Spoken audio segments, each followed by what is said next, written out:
Il fallait Javier Milei, sa tronçonneuse et ses rouflaquettes pour que le monde s'intéresse à nouveau à l'Argentine, voire redécouvre l'Amérique du Sud. Javier Milei, le libertarien, conservateur, on ne sait pas trop. En tout cas d'une droite ultra qui cartonne aujourd'hui un peu partout dans nos démocraties occidentales, en passe de prendre le pouvoir ou carrément l'ayant déjà conquis en Italie, en Suède, en Hongrie et maintenant aux Pays-Bas avec Geert Wilders et son parti de la liberté, encore que tout n'est pas joué. Et bien sûr en Suisse, où l'UDC règne en patron depuis 30 ans. Ah, l'UDC, ça n'a rien à voir. Vous allez me dire, je vous entends, enfin pour partie d'entre vous. Justement, qu'est-ce que ces droites ont en commun, à part de nous faire peur ou de nous enchanter, c'est selon. À quoi répondent-elles exactement et que font-elles, surtout quand elles sont au pouvoir? Eh bien, on en parle ce soir dans Le Point. Bienvenue à toutes et tous sur les Monts Bleus.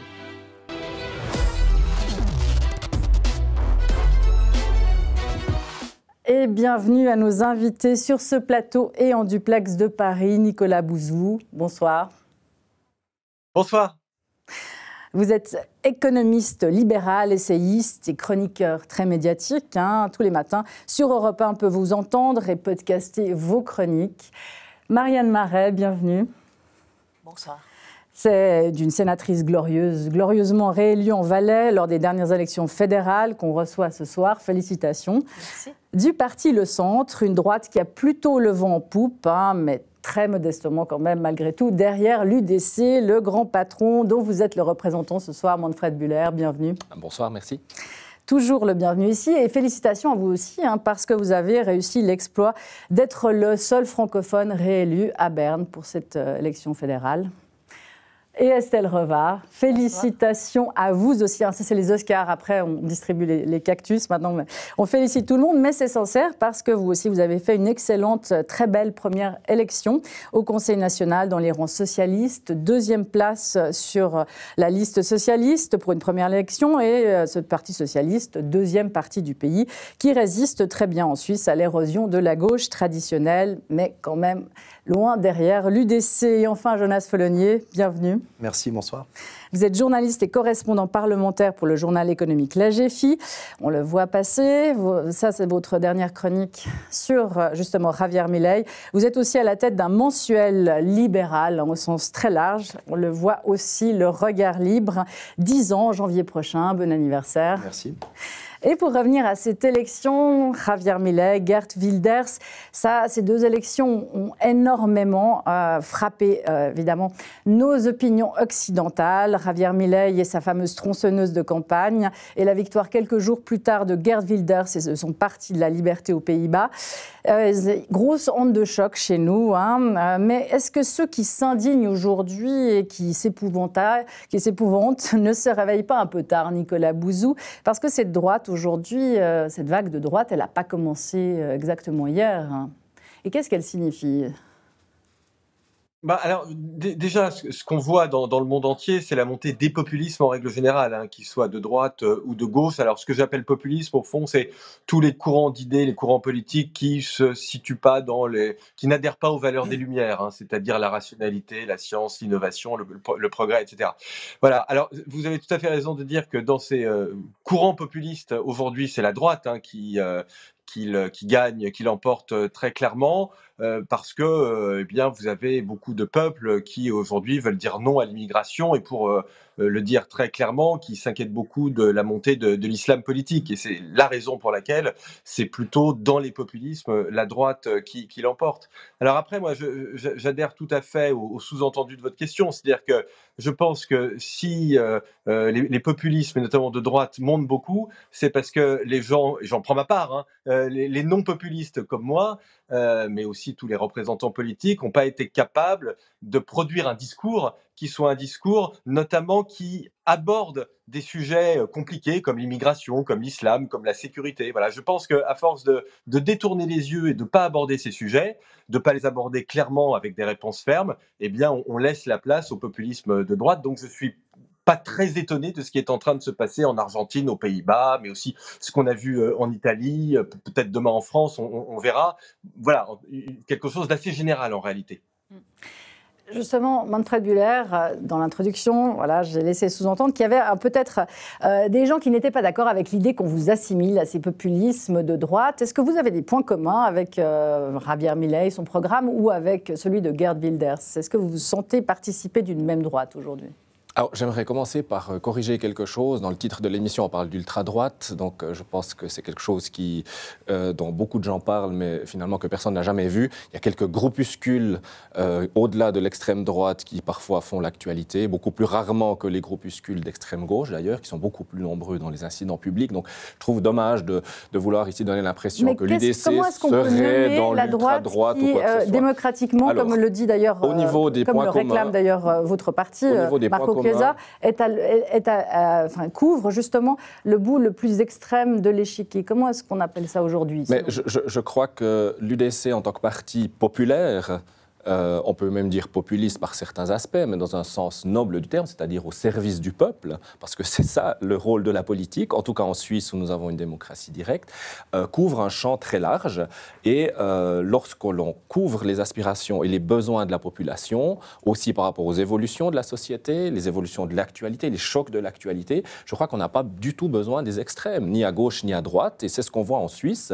Nous avons un peuple qui peut s'exprimer, qui est consulté régulièrement par des votations. Ce n'est pas du tout le cas en France, ce n'est pas beaucoup moins le cas dans la plupart des pays du monde qui n'ont pas ce système de démocratie directe. Et là, quand on a une classe politique hors sol, déconnectée, qui ne fait plus que des grandes écoles et qui n'est pas issue de la population, par exemple d'un fils d'agriculteur qui peut devenir conseiller fédéral comme en Suisse, eh bien, on a tout à coup cette déconnexion entre les élites politiques et la population, et ça va dériver ensuite vers ce genre de phénomènes comme on les observe. Mais vous n'avez toujours pas répondu à ma question. Est-ce que vous vous sentez... Les points communs. Les points communs, pour revenir à la... Alors peut-être, on va écouter le speech qu'a fait Geert Wilders le soir de son élection. On regarde juste son petit discours, que je vais traduire. Van Nederland is dat de mensen hun land terugkrijgen. Dat de mensen ervoor zorgen dat wij ervoor gaan zorgen dat Nederland weer voor de Nederlanders wordt, dat die asieltsunami, que les gens aient plus de sous dans leur porte-monnaie plutôt que de dépenser des dizaines de millions dans des absurdités, que la sécurité des Hollandais soit à nouveau assurée, que le système de santé soit remis en ordre. Piquez vos discours. Alors je ne sais pas si quelqu'un nous a copié, mais je crois qu'il s'agit là finalement de valeurs de bon sens, de pouvoir laisser le pouvoir d'achat maximum aux citoyennes et aux citoyens en les taxant le moins possible tout en permettant à l'État de fonctionner, d'avoir une immigration sous contrôle. C'est d'ailleurs ce que voulait le peuple suisse qui a accepté cette initiative qui avait été lancée par l'UDC, qui est aujourd'hui un article constitutionnel. Après, la non mise en œuvre par la classe politique, malheureusement à Berne, pose des problèmes. Donc effectivement, il s'agit de grandes lignes forces de programmes qui peuvent être communes en fonction de la réalité de chaque pays. Les Pays-Bas connaissent aussi une immigration très forte. Ils ont eu des problèmes d'accès au logement parce qu'il y avait une pression migratoire extrême. Ils ont aussi des problèmes sur le marché du travail et toutes sortes d'incidents d'insécurité dans pas mal de villes, comme ça a été le cas en Suède. Donc on retrouve certaines problématiques communes. Après, les réponses doivent être adaptées à chaque pays, évidemment. On ne peut pas comparer un à un les partis politiques entre les pays. Alors on va y répondre. Marianne Marais, justement, est-ce que finalement, tout le monde à l'étranger, on ne peut pas les rassurer, les gens à l'étranger, parce que nous, on vit avec l'UDC qui a ce programme-là depuis 20 ans, en tout cas à ce niveau de succès, peut-être même 30 ans, et finalement la Suisse ne va pas si mal. Est-ce qu'on doit s'effrayer justement de cette montée des droites aux Pays-Bas, en Argentine ou ailleurs en Europe? Je ferai une réponse de Normand ou de Normande en disant oui et non. En Suisse, l'UDC, à mon sens, a deux faces. La première face, c'est un parti gouvernemental, et je le salue, M. Bühler l'a exprimé également, depuis de nombreuses années. Donc, il participe à la décision au niveau du gouvernement, au niveau de l'opérationnel. Je pense que le fait que ce parti soit autant impliqué dans la mise en œuvre des décisions fait qu'il a une certaine crédibilité et est assez rationnel, finalement. En tout cas, nos deux conseillers fédéraux ne peuvent pas être stigmatisés comme des porte-fanions d'une extrême droite. Actuellement, mais il y a eu Uli Maurer qui a démissionné il y a peu de temps. Enfin, c'est variable. Qui n'était pas non plus mais il n'a jamais mis en danger. Alors ça, c'est la question justement. Est-ce que ailleurs ils mettent en danger précisément leur pays respectif? Alors je vais continuer mon propos, si vous permettez. Je voulais dire, alors la face positive, je dirais, c'est cette façon de construire, et également au niveau du Parlement, également au niveau des commissions. Moi, je travaille dans plusieurs commissions et j'ai du plaisir à travailler avec mes collègues UDC parce qu'ils sont là pour construire, ils sont là pour apporter leur vision, mais dans le respect des discussions.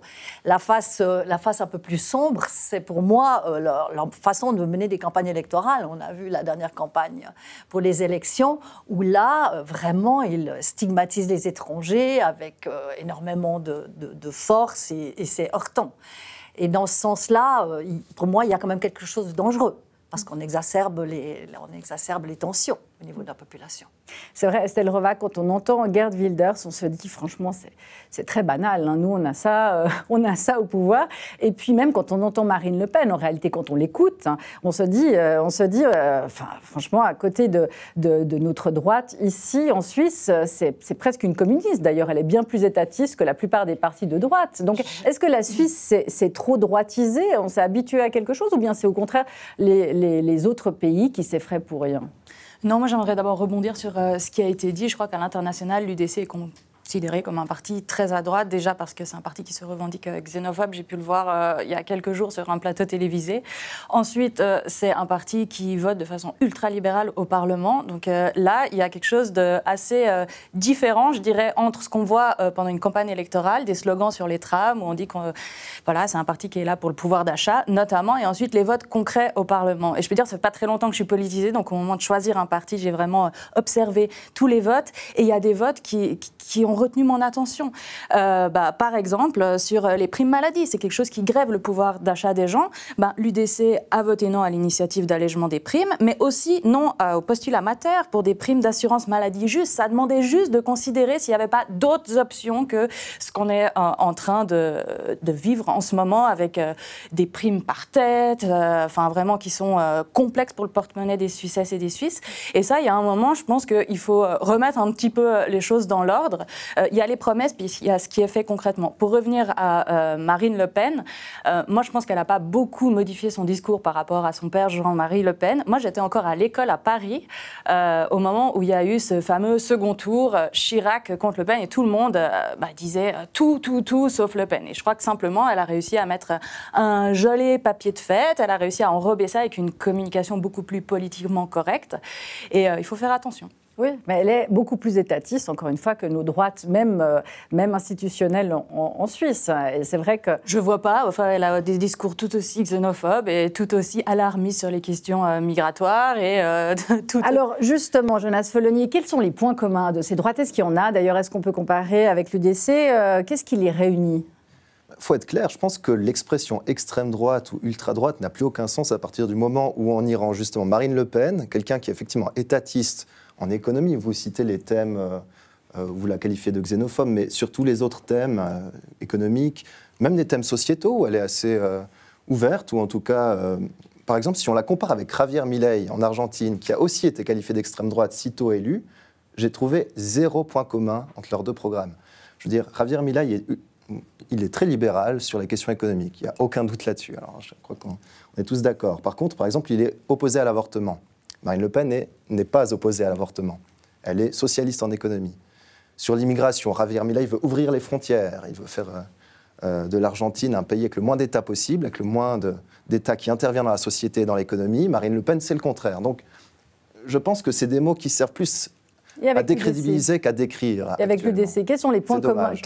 Quels sont les points communs? Parce que là, on entendait Geert Wilders, j'y reviens, mais il y avait l'immigration malgré tout, et ça réunit toutes les droites, en tout cas ultra-nationalistes, conservatrices, quel que soit le nom qu'on leur donne. Ça, c'est le programme. Après, on peut y rajouter aussi le fait d'être anti-européen, le fait d'être anti-woke, ce qu'ils appellent les woke, c'est-à-dire défense des minorités à outrance. Il y a toutes sortes de choses, finalement, qui les Voilà, et là, on utilise des mots qu'on comprend, que c'est des mots descriptifs, et puis qui décrivent des points communs. Mais de ranger sous une seule étiquette pour décrédibiliser encore une fois l'étiquette d'extrême droite, sans jamais vraiment la définir. En tout cas, on n'a pas une définition commune qu'on partage tous en parlant de ces sujets.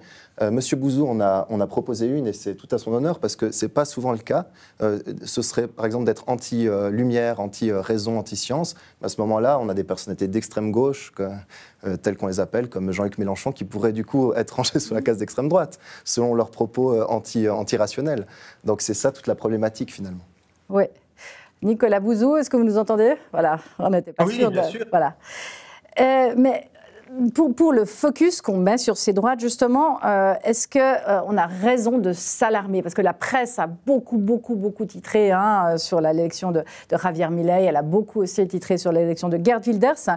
Est-ce que, justement, on a raison de s'émouvoir et surtout de culpabiliser ce type de vote aujourd'hui?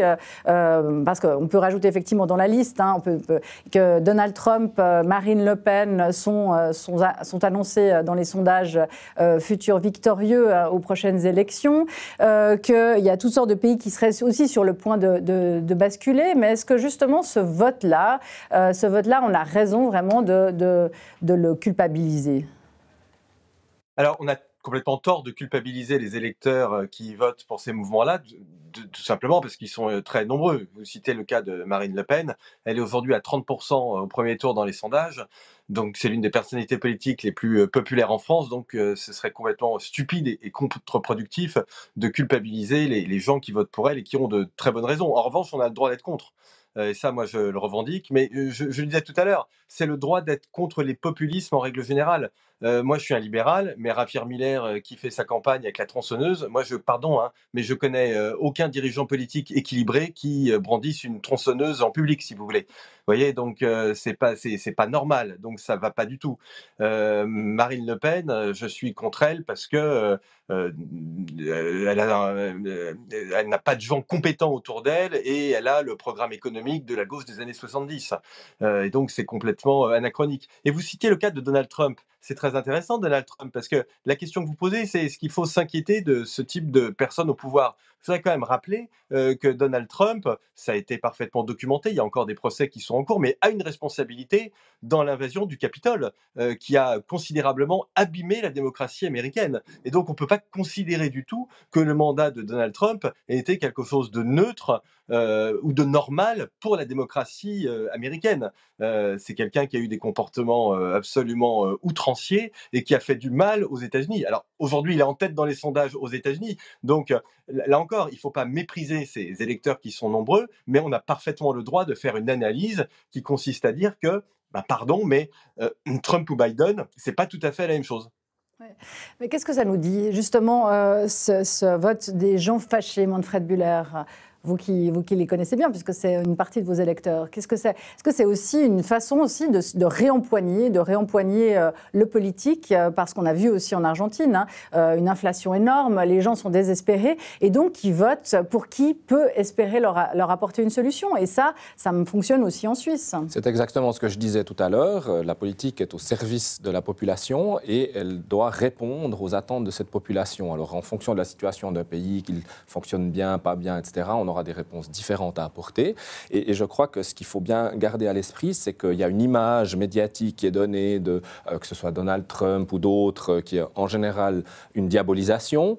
Mais en fait, il faut regarder ce qui est fait véritablement. J'ai entendu la critique de Marianne Marais au sujet des campagnes de l'UDC, qui sont parfois effectivement assez dures sur certains points. Mais de l'autre côté, il est confirmé, et je l'en remercie par ailleurs, que l'UDC travaille de manière sérieuse à la fois au gouvernement, dans les commissions, au Parlement, et livre finalement le travail politique qu'on attend d'elle. Ensuite, dans le cadre du consensus au Parlement ou en particulier au Conseil fédéral, et je crois que c'est ça qui compte. Et si effectivement on peut ne pas du tout cautionner ce qui s'est passé au Capitole à la fin du mandat de Donald Trump, moi j'ai aussi envie de regarder ce qu'il a fait pendant les 4 ans. Est-ce que les États-Unis globalement se portaient mieux ou pas? Est-ce qu'il a lancé des guerres ou pas? En l'occurrence non. Il y a des points comme ça où il faut essayer de retrouver une certaine objectivité plutôt que de s'arrêter à l'espèce de cirque antifasciste où on colle une étiquette d'extrême droite, comme l'a très bien décrit M. Follonier, qui sert uniquement à discréditer sans s'intéresser au contenu. Et surtout, justement, est-ce qu'on a raison de condamner le porteur du message et pas le message lui-même, par exemple sur l'immigration ou sur d'autres problèmes? Est-ce que les problèmes, justement, la droite a fait son boulot ou l'a pas fait, ou la gauche aussi, et que, justement, ça porte aussi la droite plus dure aujourd'hui au pouvoir? Mais tout à fait. Je suis obligée de vous donner raison. Tout à l'heure, ça a été dit, il y a des thèmes dont on ne sait pas approprier. On a préféré glisser sous le tapis les choses qui dérangeaient parce que c'est toujours compliqué de thématiser, de légiférer, de prendre des décisions sur les thèmes qui posent problème. Résultat des courses, l'UDC est montée en puissance en s'appropriant de ces thèmes-là qui questionnaient une partie de la population vraiment, qui faisaient peur à une partie de la population, et elle en a fait son fonds de commerce. C'est-à-dire qu'il y a un constat d'échec pour les autres partis, qui étaient beaucoup plus présents avant, et l'UDC était plus petite. Il faut bien le dire, nous n'avons pas su nous approprier, ou les partis en présence à l'époque n'ont pas su oser s'approprier de ces thèmes qui dérangeaient. Et maintenant, l'immigration n'est plus un thème qui dérange. Il heurte parfois selon les propos qui sont utilisés, parce qu'effectivement, il y a des propos qui sont indécents, qui sont utilisés par quelques éléments qui font partie de l'UDC. Mais de manière générale, tous les partis doivent s'approprier de ce problème. Pourquoi ? Parce que sans une recherche d'équilibre, on a une population qui va se crisper de plus en plus et qui va devenir de plus en plus xénophobe. Et donc, nous devons veiller à maintenir ces équilibres. Maintenant, la définition des équilibres, naturellement, ma définition des équilibres n'est probablement pas la même que celle de M. Buller, voire celle de Mme Reva. Ça, c'est sûr, et c'est là qu'il faudra qu'on discute sérieusement au niveau du Parlement. Mais on doit se préoccuper de cela, parce que l'évolution démographique, couplée à la baisse du pouvoir d'achat, crée des tensions. Créer vraiment des tensions. Et la pire des choses qui puisse arriver en Suisse, c'est qu'on ait une société qui se divise. D'ailleurs, le Parti socialiste l'a bien identifié. Hein. D'ailleurs, une partie du Parti socialiste, la veine syndicaliste, veut limiter, a beaucoup fait pour plomber l'accord cadre, l'accord avec l'Union européenne. Ça n'a rien à voir, je crois. Ah ben si, parce que la grande part de l'immigration en Suisse, c'est quand même des travailleurs étrangers. Donc, c'est pas exactement tous des migrants. Donc, il y a ce souci quand même de justement vouloir entendre le peuple suisse et vouloir limiter, en tout cas raisonner un tout petit peu l'immigration. Oui, mais si on regarde le contexte, on voit que tout récemment, on s'est pris une crise sanitaire, suivie d'une crise économique, une crise énergétique, des conflits majeurs qui se sont rapprochés aussi de chez nous, une perte massive du pouvoir d'achat. Il y a de quoi avoir peur. Franchement, c'est un sentiment tout à fait normal et partagé par beaucoup de gens dans la population. Et à ce moment-là, c'est aussi normal de se dire « Oula, un petit moment là, il va falloir quand même que je puisse sauver ma peau ». Et cette inquiétude, elle se traduit dans les urnes. Voilà, on en prend note. Je ne crois pas qu'on puisse dire que le Parti socialiste n'a pas mis sur la table ces questions de pouvoir d'achat, sur l'immigration. Simplement, nous, on n'est pas d'accord de dire que tous les problèmes du pouvoir d'achat sont liés à l'immigration. L'immigration, en Suisse, c'est un thème qui est complexe. On a besoin de l'immigration pour notamment gérer nos chantiers. Non, mais je veux dire, pour gérer nos chantiers, pour avoir du personnel dans les hôpitaux, etc. Ensuite, on a des crises majeures sur notre planète qui font que, effectivement, il y a des gens qui fuient, il y a des gens qui ont besoin de trouver refuge. Il y a aussi cette tradition humaniste de la Suisse qui doit les accueillir du mieux possible. Mais je crois que c'est aussi important d'être très clair avec la population. Il n'y a jamais eu une mise en balance entre des aides pour l'immigration ou des aides au pouvoir d'achat. Et à un moment, effectivement, il faut que dans le Parlement, on puisse s'asseoir tous autour d'une table, qu'on trouve des solutions aux problèmes des gens. Là, il y a une obligation, je dirais, de solutions. On doit trouver des solutions. On ne peut pas arriver de nouveau en septembre et dire « Désolé, les primes maladie, on n'est pas d'accord. Ah bah oui, ça sera encore 10% d'augmentation. » On ne peut plus faire ça. Mais je pense que c'est tout à fait faux de faire croire aux gens que le seul problème, c'est l'étranger.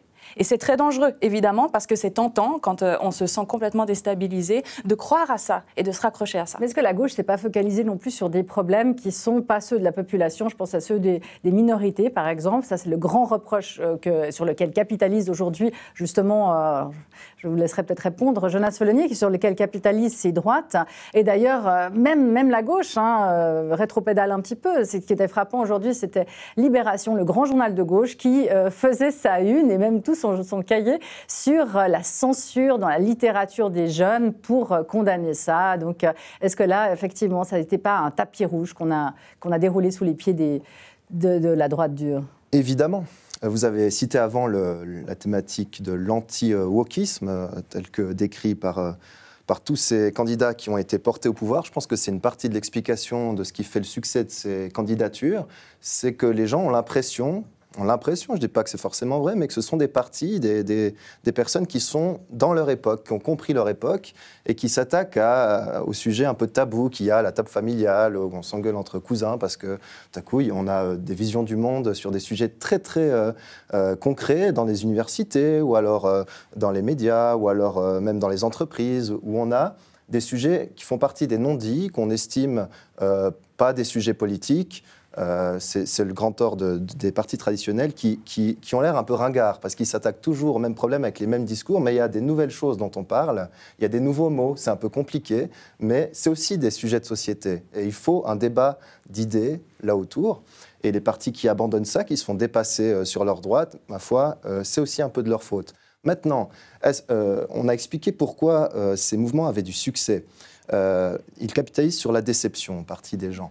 Mais il y a quand même un risque de super déception qui est. Alors ça, on y viendra après. On y viendra après. On va venir aussi. On va venir aussi aux responsabilités de la droite libérale, parce que c'est vrai que c'est un grand vote anti-droite libérale aussi. On y vient juste après la courte pause qui va suivre. On se retrouve très vite après.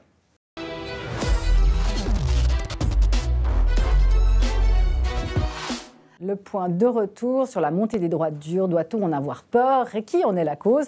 Pour répondre à la question posée dans la première partie, Nicolas Bouzou, justement, la responsabilité. Quelle est la responsabilité de la droite libérale, du capitalisme dans cette montée des droites aujourd'hui?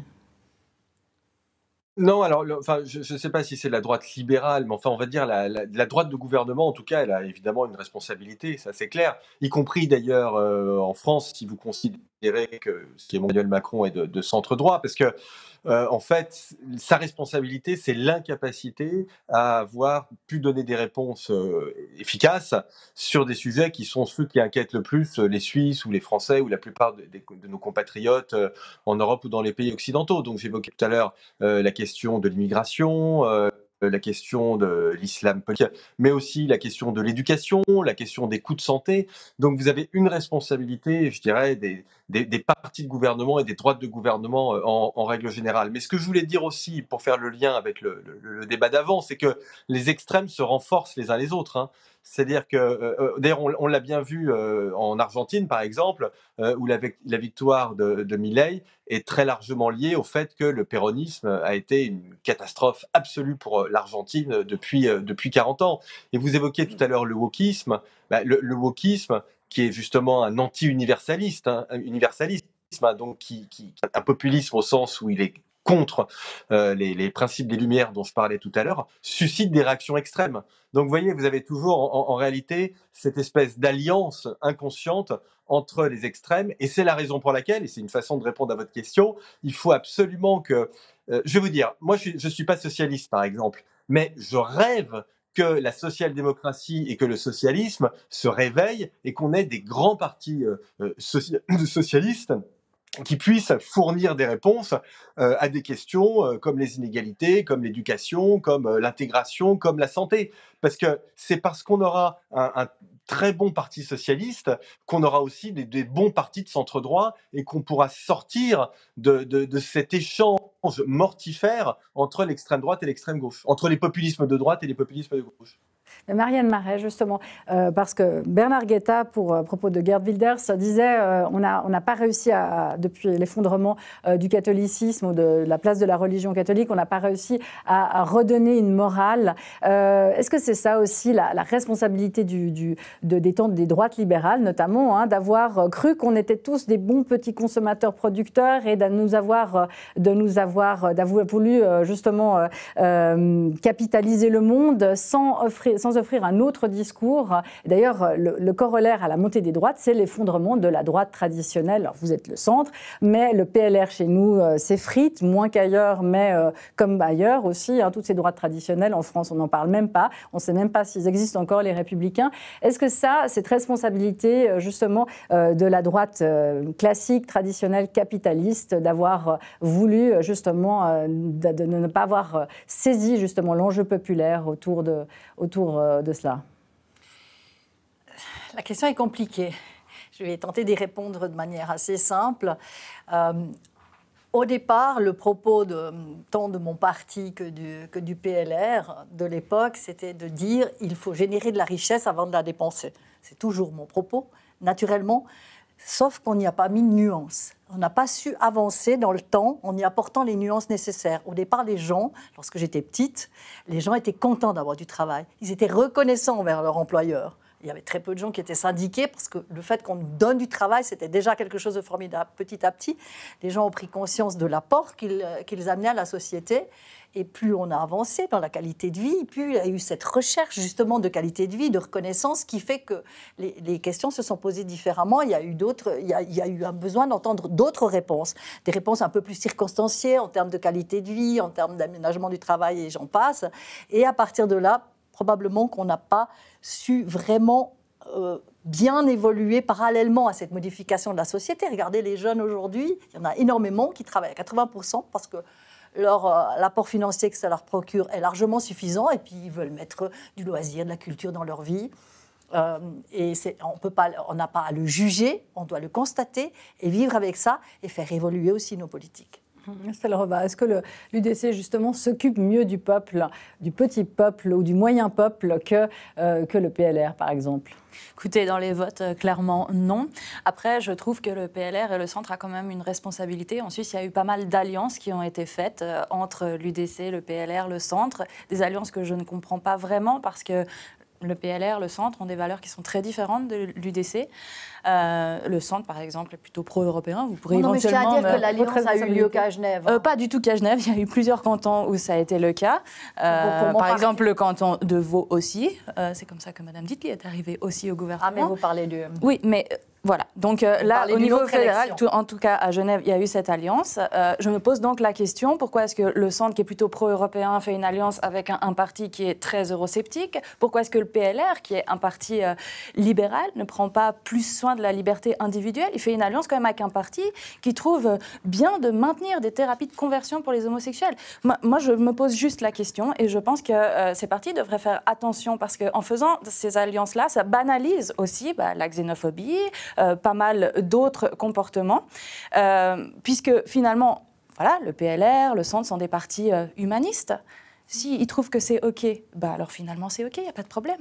Mais surtout, est-ce que ça leur rapporte, parce qu'on a vu aux dernières élections, alors c'est peut-être pas à vous que je vais le demander, parce que vous, ça vous a pas rapporté d'ailleurs autant que vous le souhaitiez partout, mais c'est vrai que le PLR a beaucoup perdu de son alliance avec vous. Non, pas du tout. Vous savez, les alliances dans les élections proportionnelles au Conseil national, c'est simplement des logiques arithmétiques. Il s'agit de partis différents qui ont des programmes différents. J'ai jamais entendu qui que ce soit pointer du doigt à la gauche, mais je vais le faire maintenant, de faire des alliances jusqu'à y compris les communistes. Là, alors ça pose pas de problème. La gauche, elle sait faire ça de tout temps pour les gouvernements cantonaux, etc. Ils font toujours des alliances extrêmement larges. Donc, je verrai pas pourquoi la droite ne pourrait pas utiliser les mêmes moyens pour renforcer quand même globalement le camp de la droite face au camp de la gauche. C'est de ça dont il s'agit, mais on garde évidemment toute liberté entre les partis d'avoir des sensibilités différentes, sinon il n'y aurait pas besoin de partis différents. Maintenant, entre l'UDC et le PLR, à Zurich par exemple, on a permis au PLR de conserver un siège. Dans d'autres cantons, le PLR n'a pas gagné ou a perdu un siège malgré une alliance avec l'UDC. Donc voilà, c'est des logiques ensuite qui sont différentes d'un canton sur l'autre. Il n'y a pas de règle absolue. Et je m'étonne ici qu'on critique la droite de s'allier pour renforcer non, on s'interroge sur l'intérêt pour les droites, parce que justement, Mark Rutte, précisément, qui a adapté, qui était d'une droite libérale conservatrice à la façon hollandaise, qui avait réussi à maintenir sa coalition aux Pays-Bas pendant 12 ans, on l'appelait la coalition Teflon, a du coup voulu adapter son discours déjà sur l'immigration. Ça a fait exploser la coalition. Et puis, son parti a perdu les élections. Donc, quel est l'intérêt ? Chez nous, le PLR, c'est la même chose. De copier le discours de l'UDC, voire de faire des alliances, ça ne l'a pas du tout fait gagner. Donc, quel est l'intérêt, Jonas Flenier, purement pragmatiquement, sans parler de morale ? Oui, alors, effectivement, ça ne l'a pas fait gagner, mais il n'est pas dit que c'est pour ça qu'il a perdu. Par contre, c'est vrai, il y a d'autres problèmes. Ça, c'est très suisse, hein, c'est pas... Non, il y a d'autres problèmes. Il y a le problème de la clarté, de ce qu'on veut, de ce qu'on propose comme offre politique. Là encore, c'est une qualité, à mon avis, qui explique certains résultats des dites ultra-droites ou de l'UDC en Suisse, tant qu'il n'y aura pas un discours clair. Voilà, par exemple, le PLR défend la création de richesses avec moins d'impôts, moins de bureaucratie, plus de conditions cadres favorables aux entreprises, à la création de places de travail, à plus de liberté individuelle. Ce sera un discours assez clair. Là, j'ai essayé de faire un pitch en quelques secondes. Il y a une certaine clarté aussi au PS, il y a une clarté à l'UDC, il faut leur reconnaître. À mon avis, chaque parti doit travailler là-dessus. Maintenant, ça c'est pour être élu. Ensuite, une fois au pouvoir, et là j'aimerais vraiment y revenir, et c'est comme avec Milei qui, on l'a dit, ça a été dit très justement, qui est caricatural et grotesque, mais comme le sont les problèmes qu'il doit résoudre. Ces problèmes sont immenses et caricaturaux. L'inflation, vous l'avez cité, hein, les prix ont augmenté de 13 fois en 5 ans en Argentine, vous vous rendez compte? Donc l'inflation qui est actuellement à 140%, elle pourrait atteindre quasiment 200% en fin d'année, début d'année prochaine. C'est dire les problèmes qu'il y a là-bas, et donc effectivement... les propositions sont chocs, mais ce sera là-dessus qu'il devra être jugé. Et le look va avec, hein. On voit Javier Milei, on voit aussi Geert Wilders, peroxydé. C'est vrai que là, il y a des points communs sur la forme. Donald Trump, le discours et le look choc, hein, ça fait partie de ce qui, de l'apparat justement communicationnel. Ça permet de se différencier, exactement. On revient aussi à la politique un peu ringarde. C'est une manière de dire je suis différent de l'élite. Maintenant, être anti-système, ça marche comme candidat, mais une fois élu, on fait partie du système. Et puis, finalement, alors c'est pour ça que l'UDC a cet avantage d'avoir ce qu'a décrit Marianne Marais avant, d'avoir ces deux faces, d'être dans le système et de le reconnaître, ce qui n'est pas le cas encore de ses dirigeants. Oui, c'est aussi le système suisse qui le permet, parce qu'effectivement, quelle que soit l'échelle, que ce soit à l'échelle cantonale, à l'échelle nationale, au Conseil fédéral aussi, finalement, toutes les forces politiques sont représentées, et donc on est dans une politique de consensus. Et c'est aussi ça qui fait la richesse de notre pays, c'est que chacun peut exprimer finalement sa vision du monde, qui est évidemment partielle, et en les faisant résonner, tout ensemble, on arrive à trouver probablement le meilleur compromis au service de la population. Et ça, c'est important de le souligner. Pour avoir vécu presque 10 ans en France, je peux vous dire que c'est pas tout à fait ça. Et effectivement, toute la violence qu'on peut voir dans des manifestations, mais qui font peur. Et j'étais là pendant les Gilets jaunes, franchement, on devait barricader, on ne devait plus sortir de la maison. On va les voir, c'est vrai. Mais je fais juste une petite parenthèse, Conseil fédéral, Marianne Marais, parce qu'on on réélit le Conseil fédéral le 13 décembre prochain. Et il se dit que justement, le siège PLR d'Ignacio Cassis pourrait être en danger. Vous validez? Est-ce qu'il pourrait y avoir un putsch de la part du centre ou pour pas? Moi, ce serait une gigantesque, et le mot est faible, surprise. J'ai bien lu le tweet. Je sais pas si on dit. Il y a eu un article de avec un des le chef de groupe PLR qui de Monsieur Cottier, le chef de groupe PLR. Moi, j'ai l'impression qu'il est en train de nous faire une petite crise de parano là, parce que vendredi, je l'apprécie beaucoup, c'est pour ça que je m'autorise à ce propos. Vendredi dernier, notre président de parti, Gerrit Pfister, a un discours très très clair, totalement dans la continuité du discours que notre parti a depuis des mois, à savoir, on n'a aucune velléité de ne pas réélire un candidat qui se représente. On attendra notre heure. Maintenant, l'analyse de M. Cottier, est liée à des indices parce que l'un ou l'autre personnage du centre aurait été chercher un brillant personnage du PLR tessinois pour lui suggérer d'être candidat au poste de chancelier, ce qui fait que ça affaiblirait les forces du PLR. Non, mais disons les choses comme elles sont, c'est-à-dire que le PLR perd, et puis ils ont un maillon faible qui est Ignacio Cassis, et ils ont très peur pour ce siège. Alors moi j'ai l'impression, je fais une deuxième analyse, du discours de M. Cottier, à savoir, parce que quand même quand on lit bien son tweet, il met quand même en garde le Parti socialiste en disant l'élection d'Ignacio Cassis passe avant l'élection des socialistes. Ça veut dire quoi? Vous avez intérêt à bien élire Ignacio Cassis. Pour moi, c'est ça. Il cherche juste un score digne de ce nom pour M. Cassis. Pas de putsch, Manfred Bühler. En tout cas, du point de vue de l'UDC, nous disons depuis de très très nombreuses années que nous respectons cette volonté poursuivre la formule magique telle qu'elle se compose aujourd'hui et puis de soutenir aussi les candidatures officielles que les partis présentent parce que nous attendons la réciproque de la part des autres partis. On se souvient de ces jeux malsains qu'il y avait dans les années 80, 90, voire même jusqu'au début des années 2000 où des candidats non officiels des partis étaient imposés. On pense à Francis Maté pour les socialistes ou Samuel Schmid à l'UDC à l'époque, quand bien même il était bernois. Ou Christophe Blorer, qui justement a été évincé ainsi du Conseil fédéral. Donc, comme le dit Céline Maudru, voilà, on soutiendra un siège du centre, mais dans les règles. Absolument.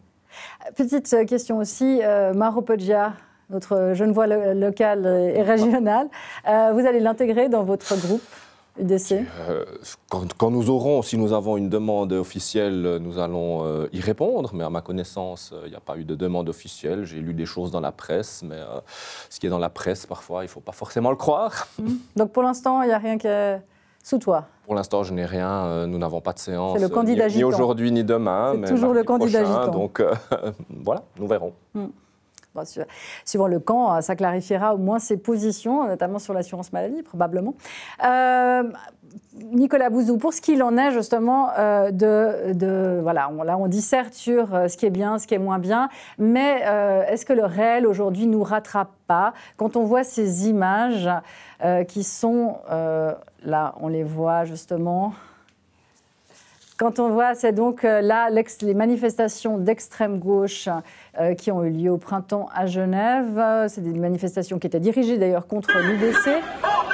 Et à la suite, on voit les manifestations qui ont eu lieu à Lyon de l'ultra-droite, cette fois, après justement la mort du jeune Thomas, qui a été assassiné dans la Drôme une semaine auparavant. Quand on voit ça, est-ce qu'on se dit, pas aujourd'hui, de toute façon, quel que soit le discours, aujourd'hui, on a atteint un niveau de radicalité, y compris dans la rue, à commencer par la rue d'ailleurs, qui de toute façon oblitère un tout petit peu n'importe quel discours?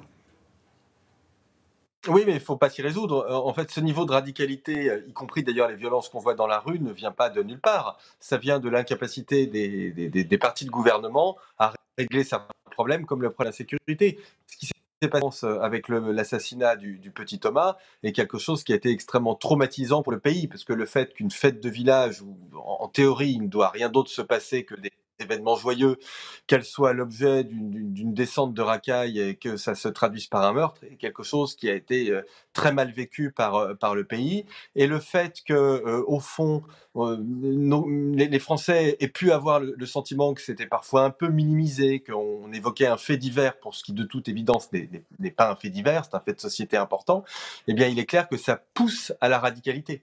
Donc, en réalité, derrière ça, et c'est ce que montre très bien le philosophe Pierre-Henri Tavoyot, il y a une crise de l'efficacité des politiques publiques. C'est-à-dire que les électeurs se tournent vers des solutions radicales quand ils considèrent que les partis, entre guillemets, de gouvernement ou les partis traditionnels, je mets des guillemets, ne sont pas capables d'avoir des réponses concrètes. Là encore, je reviens sur la question de l'immigration. Si vous avez un discours qui est ferme contre l'immigration, mais si on voit chaque fin d'année dans les chiffres que l'immigration a continué d'augmenter, les gens se détournent vers des solutions politiques radicales, ou alors pire, c'est le stade d'après, et c'est malheureusement ce que l'on commence à voir, les gens sortent dans la rue et peuvent même preuve de violence. Ce qui nous responsabilise, nous, les populistes, c'est à nous de prendre nos responsabilités et de remplir une espèce de vide politique, si vous voulez. Mais justement, Jonas Follonier, est-ce que précisément toutes ces solutions, les droites dures qui arrivent au pouvoir ou qui sont déjà au pouvoir, on le voit en Italie, elles règnent déjà d'une certaine façon dans pas mal de pays aujourd'hui, qu'est-ce qu'elles changent quand elles tiennent les manettes?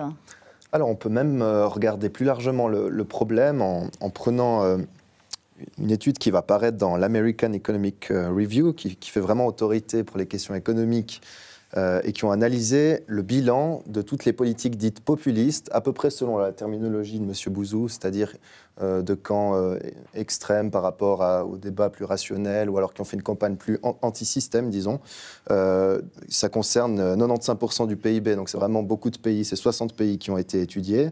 Dans tous ces pays-là, après quelques années d'exercice du pouvoir, on a une baisse de la croissance et on a du mécontentement qui est au moins, voire plus présent qu'avant.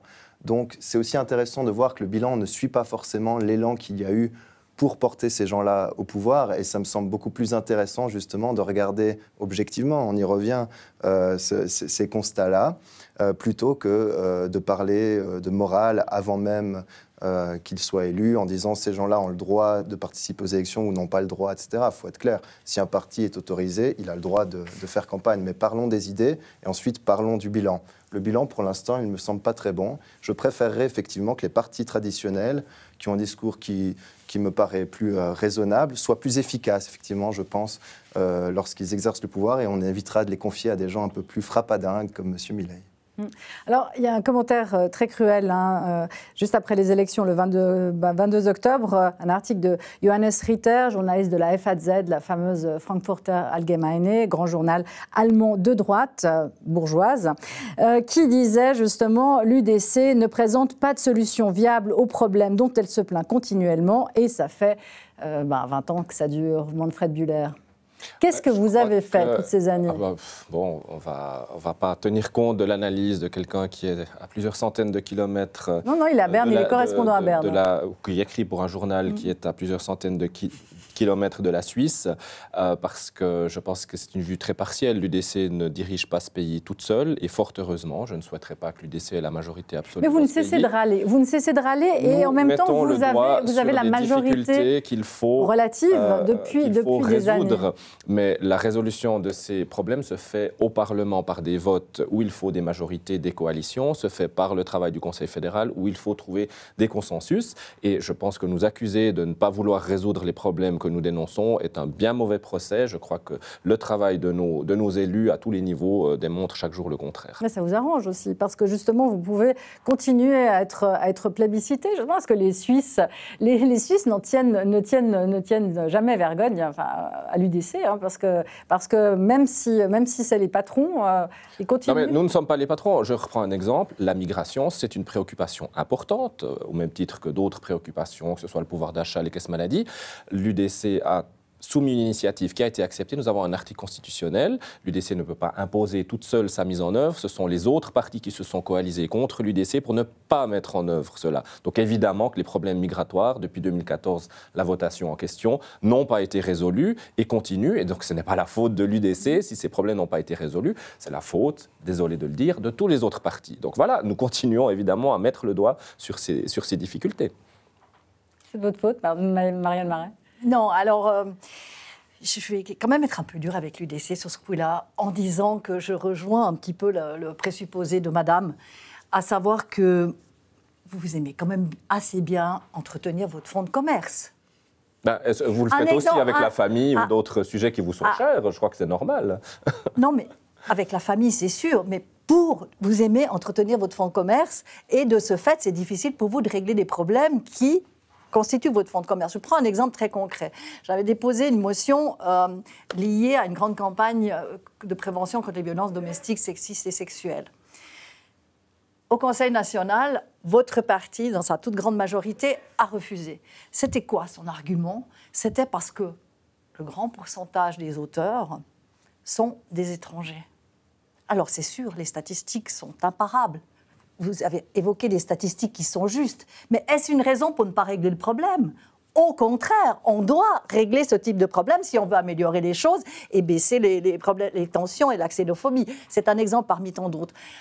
Un autre exemple que je veux donner, c'est que quand vous faites des propositions qui tendraient à pallier les problèmes que vous nommez, et que vous évoquez, a raison, parce que je trouve que souvent vous posez les bonnes questions, mais vous amenez les mauvaises réponses. Justement, en termes de réponses, vous faites quoi? Vous faites des propositions tellement extrêmes, tellement fortes, et moi, parfois, j'ai l'impression que vous savez pertinemment qu'on ne pourra pas les soutenir. À tel point qu'il n'y a pas très longtemps, je disais à mon voisin, moi, je vais voter pour, puis on devrait tous voter pour. Parce qu'après, il faudrait qu'ils assument. Puis mon voisin me regarde, il dit, naturellement, on ne peut pas faire ça. Je dis, naturellement, on ne peut pas faire ça. Voilà. Mais Non, mais je suis tout à fait d'accord. Par exemple, effectivement, ça a été beaucoup thématisé, les violences faites aux femmes, souvent que c'était à cause des étrangers, et j'en passe. Il y a eu un postulat de ma collègue, Madame Fellman-Riel, qui demandait comment faire, comment est-ce qu'on peut améliorer la situation pour une protection suffisante des victimes de violences sexuelles. L'UDC a aussi voté non.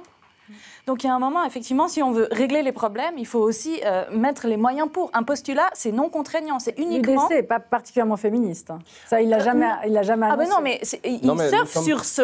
Je suis désolée, il surfe sur ce genre de vague qui fait peur aux gens, de dire attention, quand on est une femme dans la rue, on doit avoir peur parce qu'on va se faire agresser, parce qu'il y a beaucoup trop d'étrangers. Attends, il y a des condamnations ou pas qui tombent. Hein. Là d'ailleurs, c'était un journal parisien, enfin c'était Le Parisien, un journal français qui s'était ému de ça, parce que vient d'être rejugé par le tribunal fédéral l'affaire de viol qui avait défrayé la chronique à Bâle, justement, et où il y a eu effectivement un allègement de peine en deuxième instance. Le tribunal fédéral a cassé ça, mais a décrété qu'effectivement, on pouvait avoir une peine allégée pour autant que le viol soit court. Il y avait une notion de viol court, de viol long qui ne méritait pas la même sanction. Non, mais je suis Donc là, c'est pas l'UDC, ça, c'est le système judiciaire suisse. Mais je suis extrêmement choquée, comme j'ai été extrêmement choquée quand il y a eu le débat sur le consentement au moment de la révision du droit pénal sexuel. Il y a eu une UDC, il faut quand même le saluer, c'est Céline Ambaudru qui a voté pour le oui est un oui. Tout le reste du groupe a voté non. Il s'agissait juste de dire à la population, d'envoyer un signal fort, de dire, en fait, quand on a des relations sexuelles, il faut qu'elles soient consenties.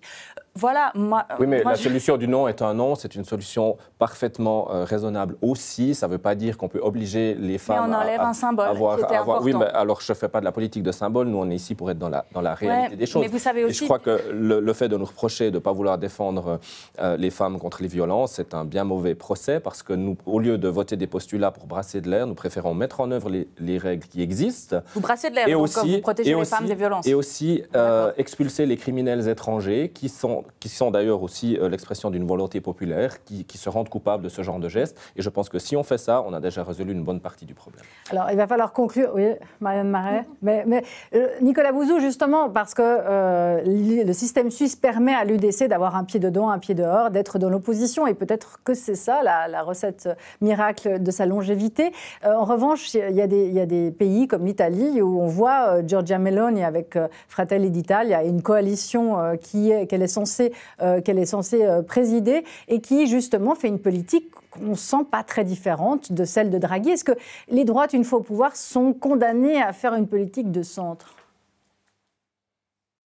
Le réel, ça existe. Hein. C'est-à-dire que c'est pas parce que vous racontez la campagne électorale que vous allez pouvoir les mettre en application une fois que vous êtes élu. Le cas de Giorgia Meloni est très, très intéressant. Qu'est-ce qui se passe concrètement ? En réalité, quand vous avez un bateau de migrants qui arrive et qui accoste sur une terre italienne, évidemment, le gouvernement Meloni, même s'il est contre les migrants, ne va pas les remettre à l'eau. Oui. Et donc, essaie de négocier avec l'Europe pour faire en sorte que ces migrants aillent pas seulement en Italie, mais qu'ils puissent être accueillis dans un grand nombre de pays.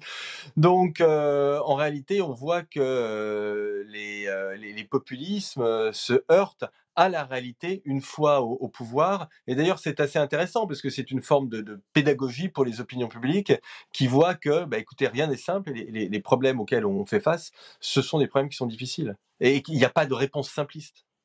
Il ne faut pas s'épouvanter si on a une droite dure qui arrive au pouvoir. C'est ça, parce qu'elle va être pragmatiquement au centre. Enfin, moi, je préfère pas quand même, hein, mais... Ça sera la conclusion de ce point sur les nouvelles droites. Qui sont-elles? Que peuvent-elles? Que nous disent-elles? C'est terminé, en tout cas pour ce soir. Merci à tous nos invités. À vous, Marianne Marais, d'être venue du Valais. À vous, Estelle Reva. Bonne chance pour votre législature. Merci. À vous, Manfred Buller. Bonne chance également, merci. Même si vous êtes déjà un vieux routier. À vous, Jonas Follonier. Je rappelle donc Le Regard Libre, numéro 100. Et à vous, évidemment, Nicolas Bouzou. Merci infiniment de nous avoir rejoints. Bonne chronique et bonne fin de livre, puisque vous êtes en train de rédiger la fin de votre dernier ouvrage, dont vous pouvez nous dire quelque chose. Oui, bien sûr. L'idée, c'est de montrer que le monde, finalement, va moins mal que ce que la représentation des médias et des réseaux sociaux nous offre. Il y a mais les libérales sont parfaitement armés pour régler ces problèmes. Et si jamais vous me faites l'honneur de m'inviter en 2024, je serais très heureux de venir vous en parler. Vous avez compris la leçon. Hein. Il faut offrir un programme positif, il faut offrir un programme tout court pour justement contenter les gens qui votent peut-être pour la droite dure. Merci beaucoup à vous tous. Excellente soirée et très bonne semaine à tous.